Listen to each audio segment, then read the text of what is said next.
આજે આપણે એસેન રિએક્શન વિશે સ્ટડી કરવાના છે. તો છેલ્લે આપણે હેલો આલ્કેનની જુદા જુદા રિએજન્ટો કે જે ન્યુક્લિયોફાઇલ તરીકે વર્તતા હોય એની રિએક્શન સ્ટડી કરી ગયા, સાથે મેકેનિઝમ પણ જોઈ. હવે સ્પેશિયલી આપણે ન્યુક્લિયોફિલિક સબસ્ટિટ્યુશન રિએક્શન એમાં બે પ્રકાર જે પડે છે, SN1 અને SN2. એમાં first of all we are going to discuss about SN2 reaction and its mechanism. તો અહીંયા ખૂબ જ ઇન્ટરેસ્ટિંગ છે રિએક્શન, મોસ્ટ ઇમ્પોર્ટન્ટ પણ છે, ખૂબ ઇમ્પોર્ટન્ટ છે. આના ઉપર બહુ બધી વાર કોમ્પિટિટિવની અંદર MCQ પૂછાયા કરે છે અને સ્પેશિયલ થિયરી તરીકે પણ એક્ઝામની અંદર પૂછાવાની શક્યતા મેક્સિમમ છે 3 માર્ક્સની અંદર. તમે મિથાઇલ ક્લોરાઇડ પણ લઈ શકો. તમારી બુકમાં મિથાઇલ ક્લોરાઇડનું એક્ઝામ્પલ આપેલું છે, મેં અહીંયા મિથાઇલ આયોડાઇડ લીધો છે. તો એનાથી કોઈ ફરક પડતો નથી, કારણ કે છે તો એ મિથાઇલ આલ્કાઇલ ગ્રુપ તરીકે મિથાઇલ ગ્રુપ જ ધરાવે છે. હવે અહીંયા કાર્બન, આને તમે 3Dની અંદર જોઈ શકો છો કે ભાઈ આ કાર્બન કે જે આયોડિન સાથે સહસંયોજક બંધથી એટેચ છે. તો કાર્બન ઉપર પાર્શિયલ પોઝિટિવ ચાર્જ અને આયોડિન ઉપર partial negative charge generate already થયેલા હોય છે, કારણ કે આ બંધ છે એમાં આયોડિન છે એ હેલોજન તત્વ છે અને હેલોજન તત્વની વૃત્તિ ઇલેક્ટ્રોન ખેંચવાની હોય છે. આપણે જાણીએ છીએ કે હા કે ભાઈ આયોડિન છે એની વિદ્યુત ઋણતા થોડી ઓછી છે બાકીના હેલોજન તત્વોની સાપેક્ષે, છતાં પણ કાર્બન આયોડિન જે બોન્ડ છે એનું ઇલેક્ટ્રોન યુગ્મ થોડું તો આયોડિન તરફ ખેંચાયેલું હોય કે જેને લીધે પાર્શિયલ નેગેટિવ ચાર્જ જનરેટ થાય. બીજું એ કે જો અહીંયા ક્લોરિન હોય ને તો એના કરતાં આયોડિન હોય તો આ બોન્ડ છે એ વધારે લાંબો બોન્ડ હોય, તો વધુ લાંબો બોન્ડ છે એ સહેલાઈથી તૂટી શકે, તો રિએક્શન સહેલાઈથી આયોડિન સાથે વધુ સહેલાઈથી રિએક્શન થઈ શકે. તો અહીંયા જે આપણી રિએક્શન છે એ રિએક્શનમાં જોઈએ તો આ રીતે નાવ CH3 single bond iodine plus OH minus aqueous. Okay, now it gives to બનશે શું? સિમ્પલ છે, CH3 single bond OH methanol બનશે પ્લસ I માઇનસ ન્યુક્લિયોફાઇલ તરીકે છૂટો પડશે. તો આ એક સબસ્ટિટ્યુશન SN રિએક્શન છે, પણ આપણે એ જોવાનું છે કે ભાઈ અહીંયા SN2 રિએક્શન શું કામ લખેલું છે. તો SN2 છે ને એનું સૌથી પહેલાં એનું ગુજરાતી શું થાય, એનું ફૂલ ફોર્મ શું થાય, તો એના માટે એનું ફૂલ ફોર્મ થાય છે, જો 2 છે ત્યાંથી સ્ટાર્ટ કરવાનું હોય છે, બાય મોલેક્યુલર. 2 એટલે બે એવો મતલબ થાય, બે અણુઓ અથવા તો બે સ્પીસીસ અહીંયા પાર્ટિસિપેશન આપશે રેટ ડિટર્મિનિંગ સ્ટેપની અંદર. So bye molecular ન્યુક્લિયોફિલિક substitution reaction એનું ગુજરાતી થાય, બાય મોલેક્યુલર એટલે ગુજરાતી થાય એનું દ્વિઆણવીય, ન્યુક્લિયોફિલિક એટલે કેન્દ્રાનુરાગી, સબસ્ટિટ્યુશન એટલે વિસ્થાપન અને પ્રક્રિયા રિએક્શન. ઓકે, સો અહીંયા એક SN રિએક્શન તો છે જ. હવે અહીંયા 1 કરવું કે પછી અહીંયા 2 કરવું એ ડિપેન્ડ કરે છે કે વેગ નિર્ણાયક જે તબક્કો છે એમાં કેટલા સ્પીસીસ ભાગ લે છે. આમ જુઓ તો 1 કે 2 એટલે કે દ્વિઆણવીય છે કે મોનો મોલેક્યુલર છે અથવા તો યુનિમોલેક્યુલર છે એટલે અથવા તો એક આણવીય છે, એ ડિપેન્ડ કરે છે વેગ નિર્ણાયક તબક્કા ઉપર. અને વેગ નિર્ણાયક તબક્કો કયો કહેવાય, તો એના માટે જે મિકેનિઝમની અંદર જે સ્લો સ્ટેપ હોય છે એ વેગ નિર્ણાયક તબક્કો કહેવાય છે. એને રેટ ડિટર્મિનિંગ સ્ટેપ ઇંગ્લિશમાં કહેવામાં આવે છે. રેટ ડિટર્મિનિંગ સ્ટેપ એને શોર્ટમાં RDS વડે ઇન્ડિકેટ કરવામાં આવે છે. તો આ જે વેગ નિર્ણાયક તબક્કો જે છે એનું ડિસ્કશન રાસાયણિક ગતિશાસ્ત્ર કેમિકલ કાઇનેટિક ચેપ્ટરની અંદર કરવામાં આવેલું છે. અત્યારે આપણે એ જોઈશું કે ભાઈ શું કામ સ્લો છે, શું કામ ફાસ્ટ છે, અને કયો રેટ ડિટર્મિનિંગ સ્ટેપ છે, કયો સ્લો સ્ટેપ છે, એ આપણે મિકેનિઝમની અંદર સ્ટડી કરીએ. તો હવે જો આ OH માઇનસ, બરાબર, એ તો આપણે ન્યુક્લિયોફાઇલ તરીકે લીધો છે, partial positive charge, partial negative charge, and we know that this nucleophile directly attack on this electron deficient carbon and removal of iodine as I minus ion to form methanol. This is methanol. Okay, this is our main product. So ક્રિયાવિધિની વાત જરા કરીએ તો અહીંયા 3 ડાયમેન્શનમાં મેં તમને molecule બતાવ્યો છે કે જેથી તમે સારી રીતે એને સ્ટડી કરી શકો. અથવા તો જો આપણે 2Dની અંદર આપણું જે આ પેજ છે ને એ 2 ડાયમેન્શનમાં છે. એમાં જો આપણે 3Dની અંદર મોલેક્યુલ બતાવવો હોય તો મેં તમને 11મા ધોરણમાં હાઇડ્રોકાર્બન ચેપ્ટરની અંદર વેજ ડેશ સ્ટ્રક્ચરની વાત કરેલી. તો એ ફોર્મ જો બતાવીએ તો આપણે 2 ડાયમેન્શનમાં મોલેક્યુલને 3D ફોર્મમાં લખી શકીએ. તો હું અહીંયા આ રીતે લખી શકું. તો આ કાર્બન છે, એની સાથે હું અહીંયા આયોડિન લઈ લઉં, અહીંયા હાઇડ્રોજન લઉં અને આ બાજુ આ રીતે હું અહીંયા બીજો H લઉં અને આ રીતે ત્રીજો H લઉં. બરાબર. તો આ વેજ ડેશ ફોર્મ થયું. આપણે જાણીએ છીએ કે જે આ મોલેક્યુલ છે એનો આકાર સમચતુષ્ફલકીય છે. કેવો આકાર થાય? સમચતુષ્ફલકીય. અને આ જે કાર્બન છે એ કાર્બનનું સંકરણ છે sp3 because of 4 different single bonds.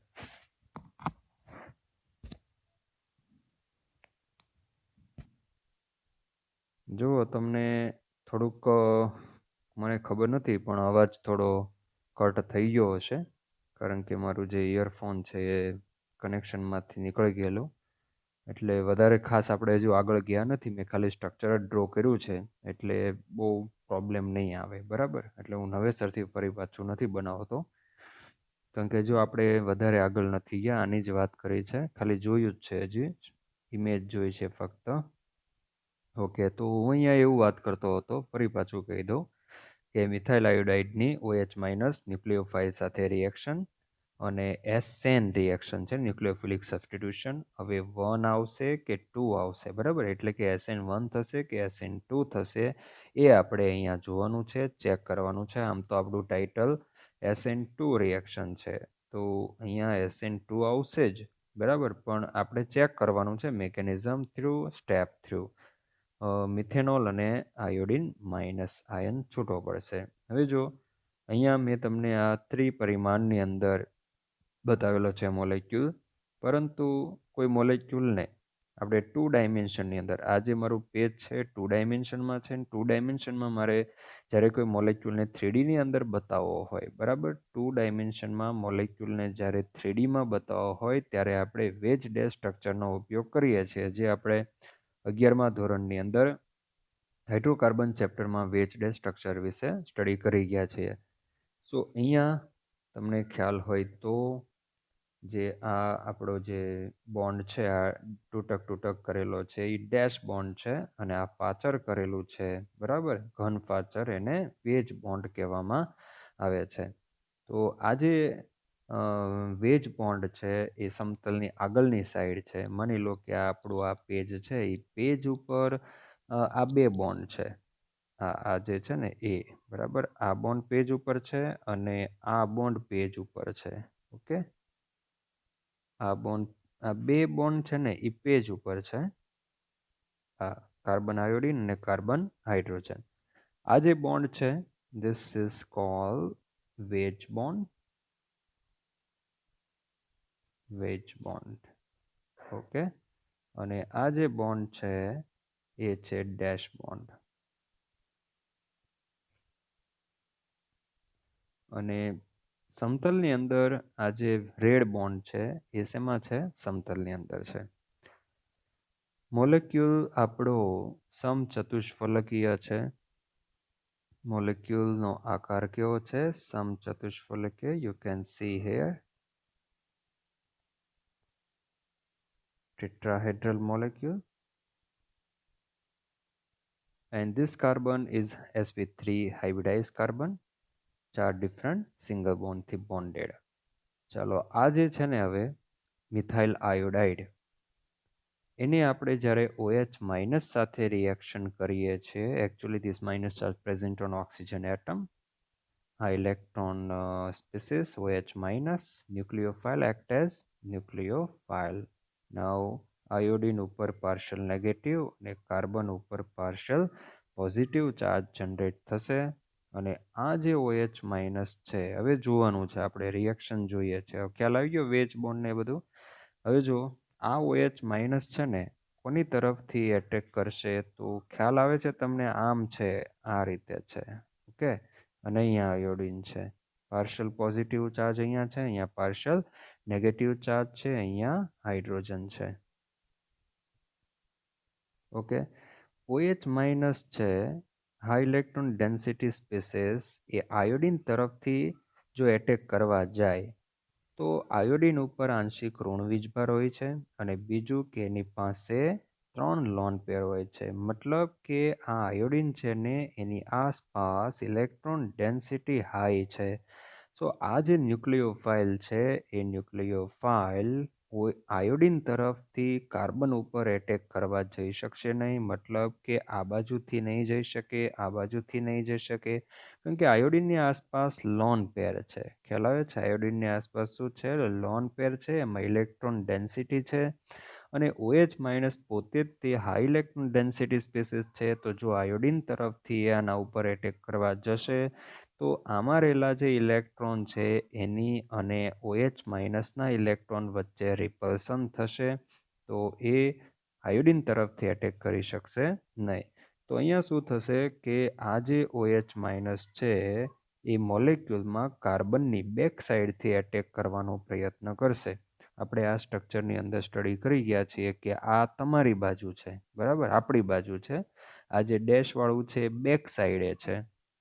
Hydrogen અને આયોડિન એક જ સમતલની અંદર છે. વધુ સારી રીતે તમને સમજ અહીંયાથી પડશે કે ભાઈ OH માઇનસ, જો હું અહીંયા OH માઇનસ લખું તો આ OH માઇનસ આયોડિન સાઈડથી એટેક કરવું મુશ્કેલ છે due to this lone pair. આમાં આપણને વધુ સારી રીતે સમજાશે. એટલે અહીંયા OH માઇનસ બેક સાઈડથી એટેક કરવા જશે આ કાર્બન ઉપર, એટલા માટે અહીંયા જ આપણે OH માઇનસ લઈ લીધો છે. તો આ OH માઇનસ આ કાર્બન ઉપર સીધો જ એટેક કરશે. અને બીજું એ કે અહીંયા આ જે હાઇડ્રોજન છે, કાર્બન સાથે જોડાયેલા એટમ છે એ હાઇડ્રોજન છે, અને હાઇડ્રોજનનું કદ કેવું હોય છે? નાનું કદ હોય છે. તો OH માઇનસને આ બાજુની બેક સાઈડથી એટેક કરવામાં ખાસ કોઈ જ પ્રોબ્લેમ નહીં આવે, કારણ કે હાઇડ્રોજન નાના કદના હોવાથી બિલકુલ અવકાશી અવરોધ અહીંયા લાગતો નથી. તો આ રીતે એટેક કરશે અને એટેક કરીને હવે જો આ ધીમે ધીમે આની સાથે જોડાશે, એક નબળા એટ્રેક્શન ફોર્સથી જોડાશે, એટલે કે એક નબળા બંધથી જોડાશે, એક આંશિક બંધથી જોડાશે. OH માઇનસ એટલે કે ઓક્સિજન અને કાર્બન વચ્ચે જ્યારે એક આંશિક બંધ બને છે ત્યારે આ જે કમ્પ્લીટ સહસંયોજક બંધ છે કાર્બન આયોડિન વચ્ચેનો, એ બંધ પણ નબળો બની જશે અને આ કાર્બન પાર્શિયલી 5 બોન્ડથી બોન્ડેડ થશે. તો અહીંયા આપણે જો વાત કરીએ, રિએક્શનની વાત કરીએ,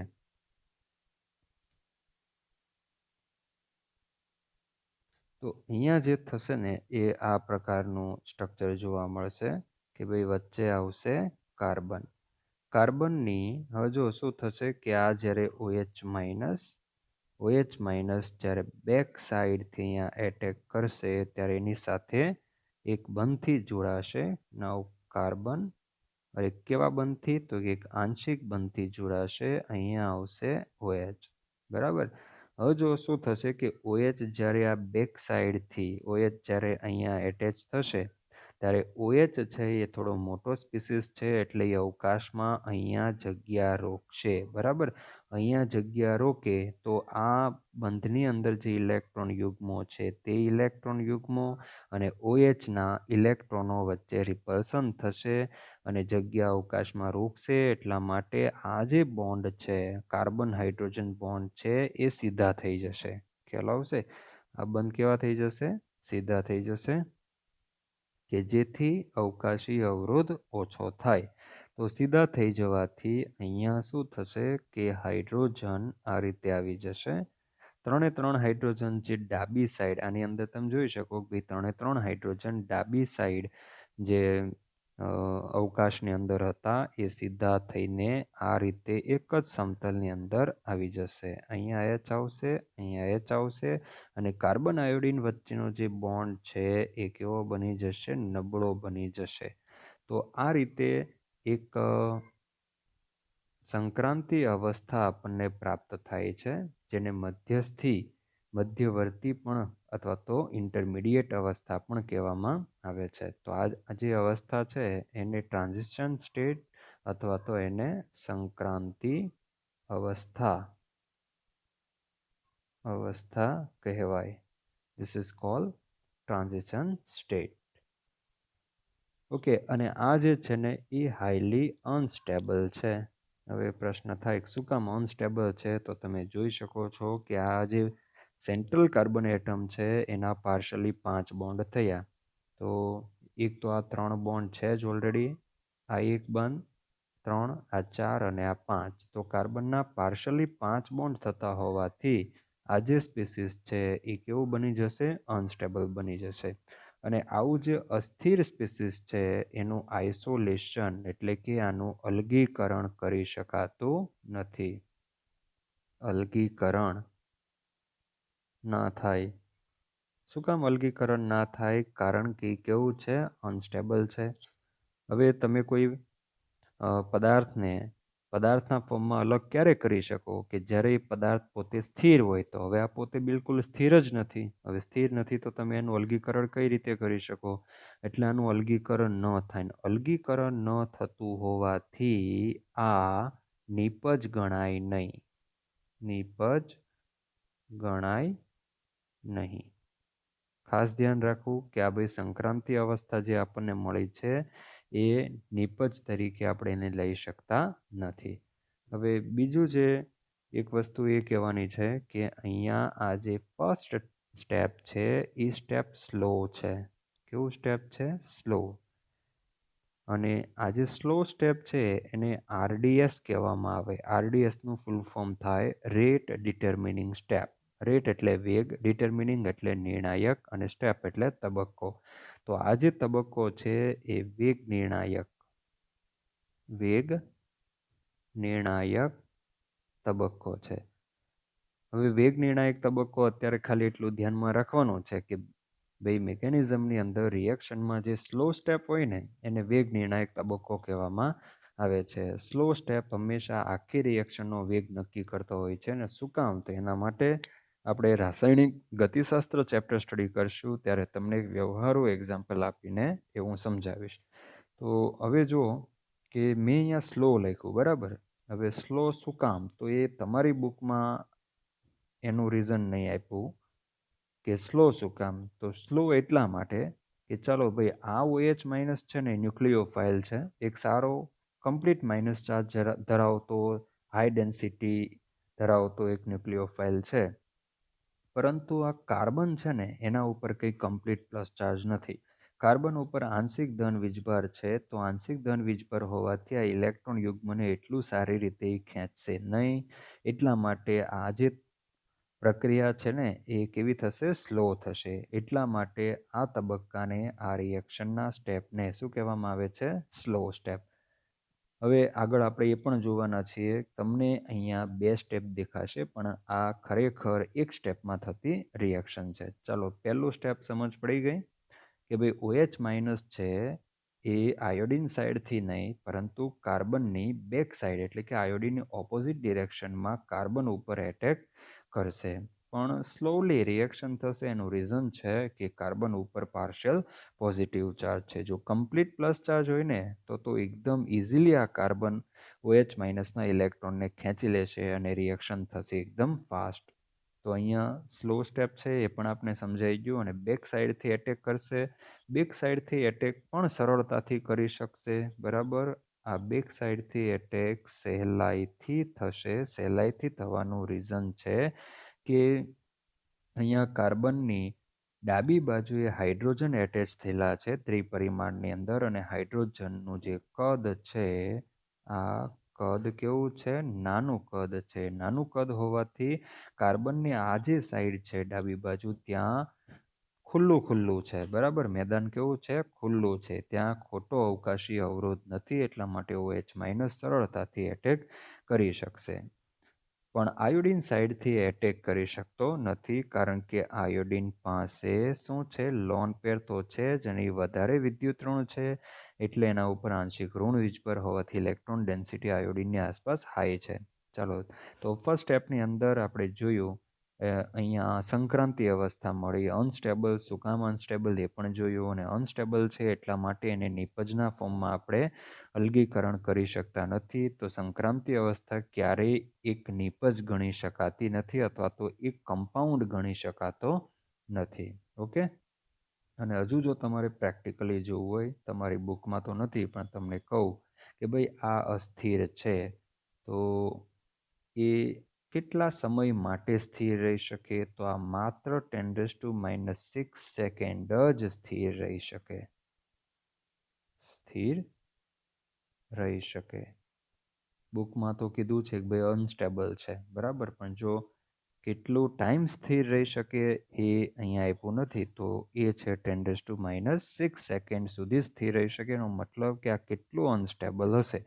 હવે જેવું આ બનશે ને કે તરત જ અહીંયા આનું કન્વર્ઝન નિપજની અંદર થવાનું ચાલુ થઈ જશે, તો એના પછી તરત જ આ શરૂ થશે. અને આ જે છે એકદમ ફાસ્ટ સ્ટેપ છે, કારણ કે અનસ્ટેબલ પદાર્થ વધુ સમય માટે રહી નથી શકતું, એટલે તબક્કો કેવો થઈ જશે? એકદમ ફાસ્ટ થઈ જશે. તો એની અંદર શું થશે? તો એમાં આપણે આગળ જોઈ શકીએ કે ભાઈ આ બે જે ફિગર છે એ બંનેની જે વચ્ચે સંક્રાંતિ અવસ્થા આવશે, અને સંક્રાંતિ અવસ્થાની અંદર શું થશે કે અહીંયા આ જે બોન્ડ છે, બરાબર, આ બોન્ડ છે તે મજબૂત થવાનું ચાલુ થઈ જશે. આ બોન્ડ, બરાબર, આ બોન્ડ છે મજબૂત થવાનું ચાલુ થશે અને આ બોન્ડ તૂટવા લાગશે, અને આયોડિન છે એ I- ફોર્મમાં, એટલે કે આમાંથી ઇલેક્ટ્રોન યુગ્મ લઈને આયોડિન દૂર જવાનું ચાલુ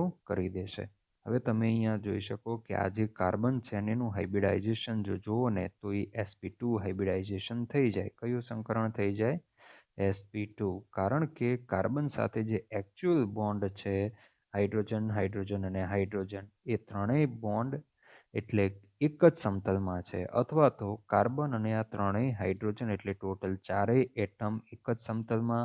અને ખરેખર તમારે જો આ બે તો પાર્શલી જોડાયેલા છે, બરાબર, પણ એકચ્યુઅલ જે છે એ ત્રણેય હાઇડ્રોજન છે, તો તમે એને જો જોડી દો ને આ રીતે, તો એક સમતલીય ત્રિકોણ ટાઈપનો મોલ સ્પીસીસ બને. તો આ સમતલીય ત્રિકોણ હોય ને ત્યારે જે કાર્બન હોય, સેન્ટ્રલ એટમ હોય, એનું સંકરણ કયું હોય? sp2 હોય. હવે ફર્ધર શું થશે કે ભાઈ આ જે બંધ છે એ તૂટી જશે અને આ બંધ મજબૂત થઈ જશે.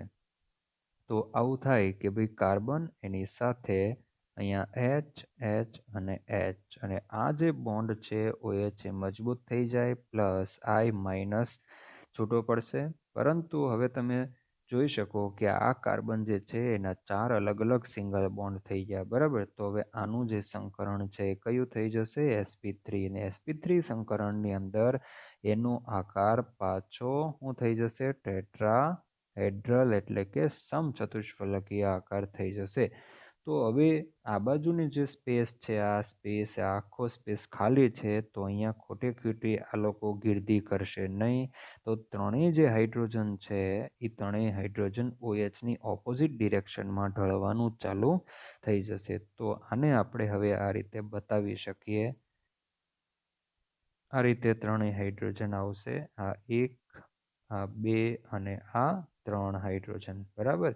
તો આ જે થયું ને એને ફ્લિપિંગ કહેવામાં આવે, એને ઇન્વર્ઝન કહેવામાં આવે. તમે જોઈ શકો કે સ્ટાર્ટિંગની અંદર આપણે મોલેક્યુલ આ ટાઈપનો લીધેલો, હાઇડ્રોજન કાર્બનની ડાબી બાજુએ હતા H અને H. ઓકે. તો અહીંયા આ આપણો જે છે એ પ્રક્રિયાકારક છે, ઇંગ્લિશમાં એને સબસ્ટ્રેટ કહેવામાં આવે છે. તો આ substrate and this is our product, બરાબર. તો સબસ્ટ્રેટ જો એનું ઓરિએન્ટેશન 3 ડાયમેન્શનની અંદર જુઓ કે એમાં ત્રણેય હાઇડ્રોજન કાર્બનની લેફ્ટ સાઈડ હતા, જ્યારે પ્રોડક્ટની અંદર ત્રણેય હાઇડ્રોજન કાર્બનની રાઈટ સાઈડે ચાલ્યા ગયા. મતલબ કે સબસ્ટ્રેટ અને પ્રોડક્ટનું જે ત્રિપરિમાણમાં ઓરિએન્ટેશન છે એ ઓપોઝિટ ડિરેક્શનમાં છે.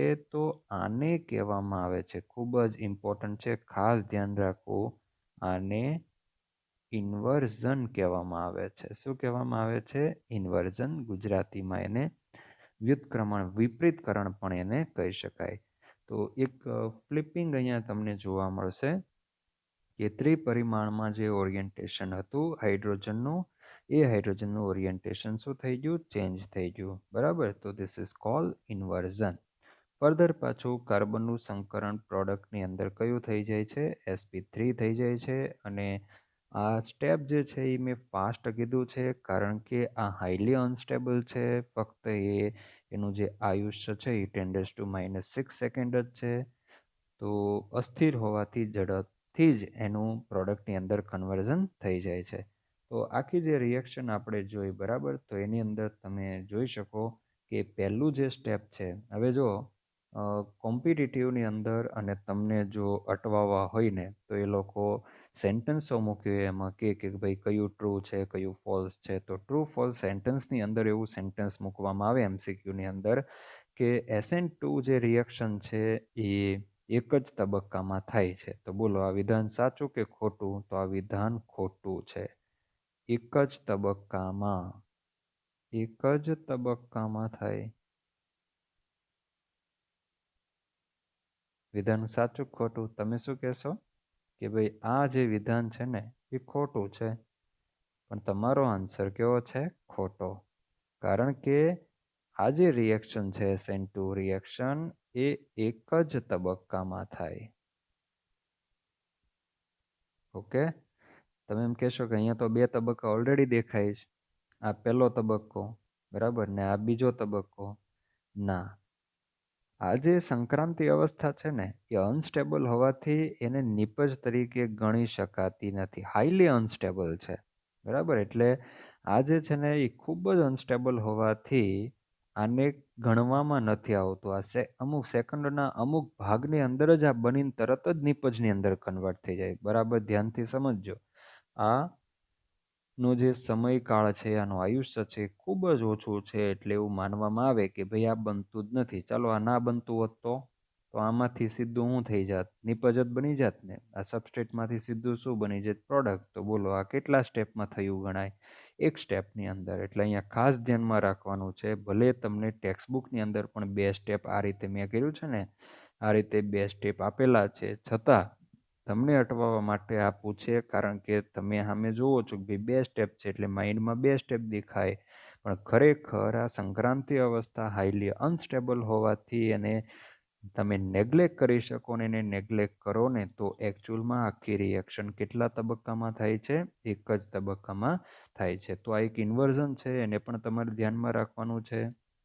પછી સંકરણને પણ ધ્યાનમાં રાખવાનું છે બરાબર. ઇન્ટરમીડિયેટ અવસ્થા પણ ધ્યાનમાં રાખવાની. એમાં જે આ ત્રણ વસ્તુ જે ચાર વસ્તુ લીખી છે એમાં આ નહીં યાદ રાખશો તો ચાલશે. આ તો તમને સમજવા માટે મેં લખ્યું છે કે આટલો ઓછો સમય હોય છે બરાબર. હવે આ જે રિએક્શન મિકેનિઝમ છે એનું સંશોધન 1937માં એડવર્ડ ડેવી યુહેસે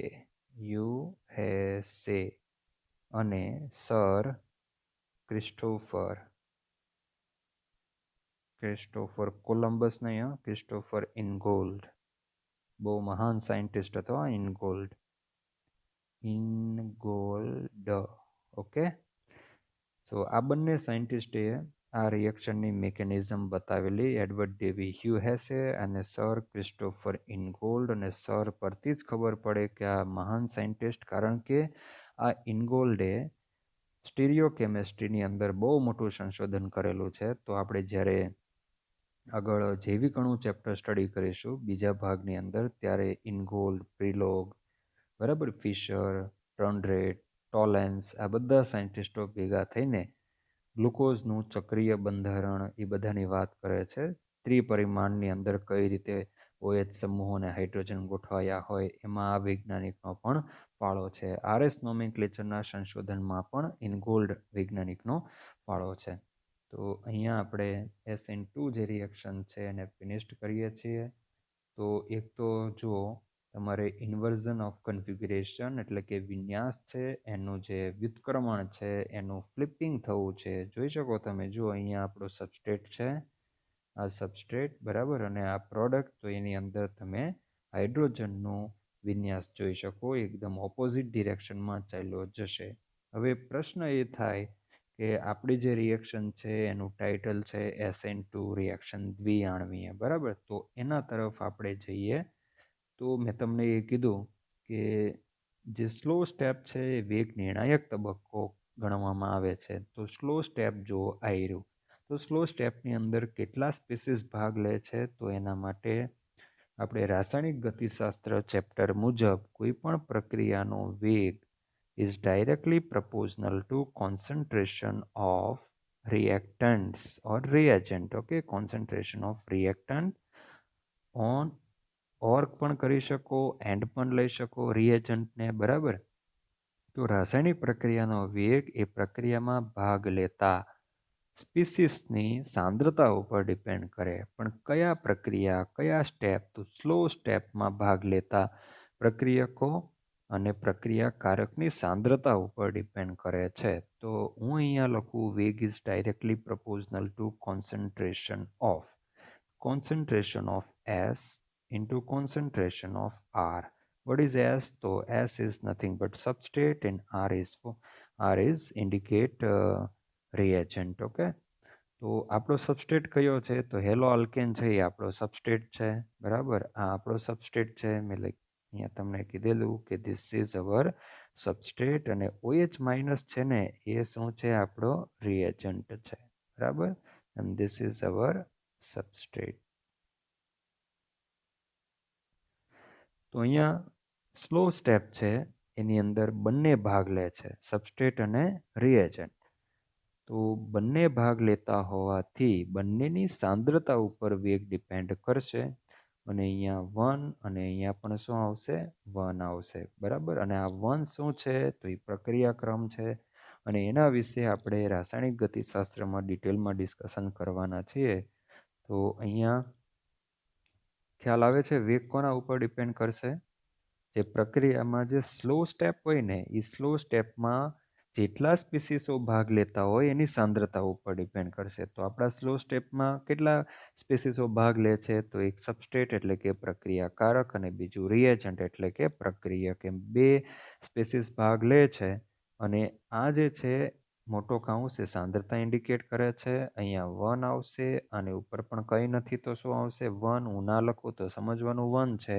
તો આ ઉપરના જે 1 + 1 ઇઝ ઇક્વલ ટુ શું થશે? 2. અને આ જે 2 છે એને શું કહેવામાં આવે? પ્રક્રિયા ક્રમ કહેવામાં આવે. આખી રિએક્શનનો શું કહેવાય? પ્રક્રિયા ક્રમ. તો આ 2 ને લીધે આપણે રિએક્શનને ઉપર SNની ઉપર 2 કરીએ છીએ. એનો મતલબ કે આ દ્વિઆણવીય ન્યુક્લિયોફિલિક સબસ્ટિટ્યુશન રિએક્શન છે.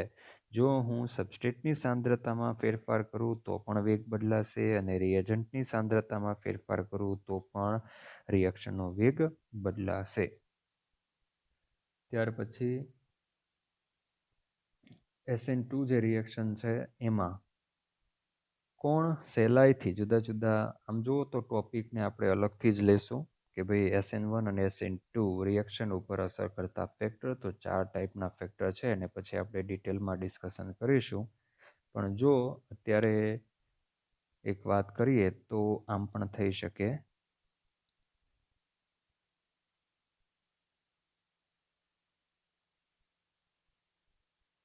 તમે એની વાત આપણે નેક્સ્ટ ટાઈમ કરીશું, પણ તમે જરાક આ જોઈ લો કે જરાક અહીંયા જુઓ. આમાં આપણે ઉર્જાનો પણ ઉપયોગ કરેલો છે, ગ્રાફનો ઉપયોગ કર્યો છે. આ નંબર 1 છે. જો અહીંયા જે મેં કંઈ એક્ઝામ્પલ લીધું છે ને એ ઇથાઇલ ક્લોરાઇડનું એક્ઝામ્પલ છે. આ કાર્બન, હાઇડ્રોજન, હાઇડ્રોજન અને પાછળ એક હાઇડ્રોજન, બરાબર. This is methyl group. આ કાર્બન, હાઇડ્રોજન, એક પાછળ હાઇડ્રોજન, અને આ છે આપણો હેલોજન, બરાબર. Suppose this is Br. Okay. તો ઇથાઇલ બ્રોમાઇડ થયું.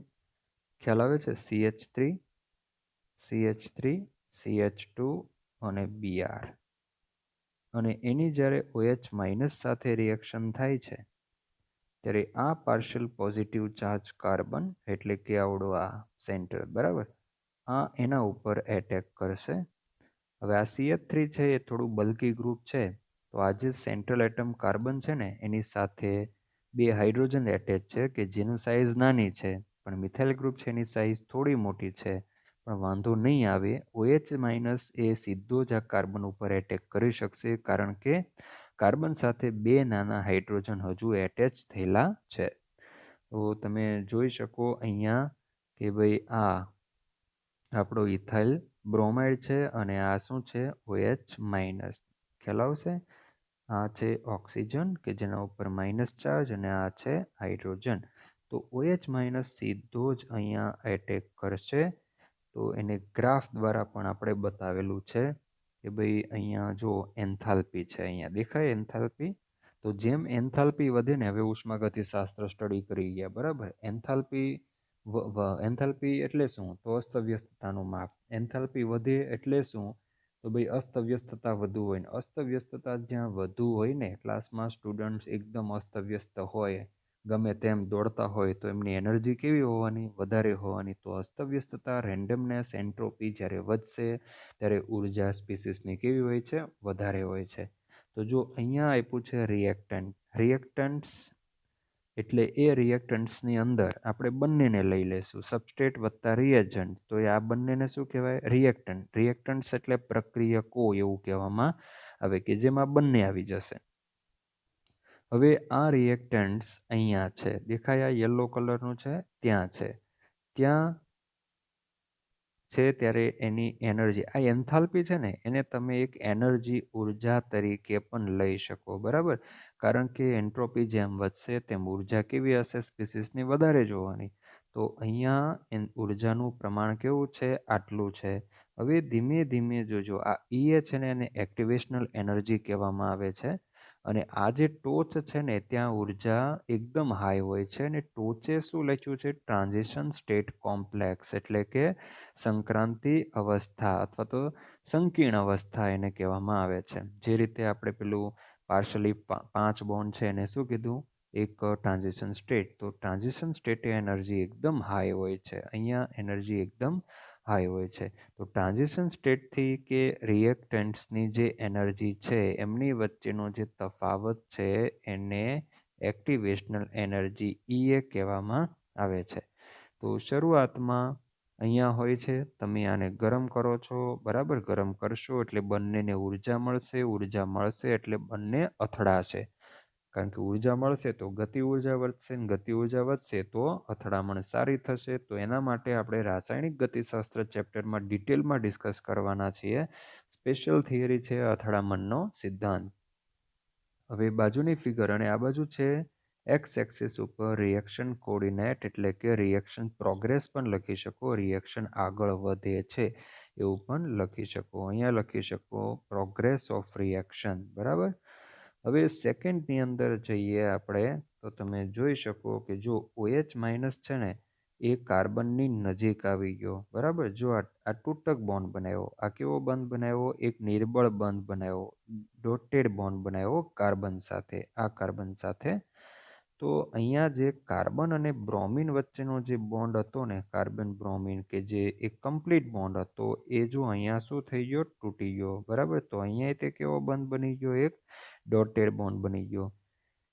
તો અહીંયા આ જે બંધ છે એ હજુ જરાક તૂટ્યો છે, જરાક નબળો થયો છે બરાબર ને. અહીંયા જો ગેપ વધારે છે, આ જરાક જ નબળો થયો છે ને હજી થોડો દૂર છે.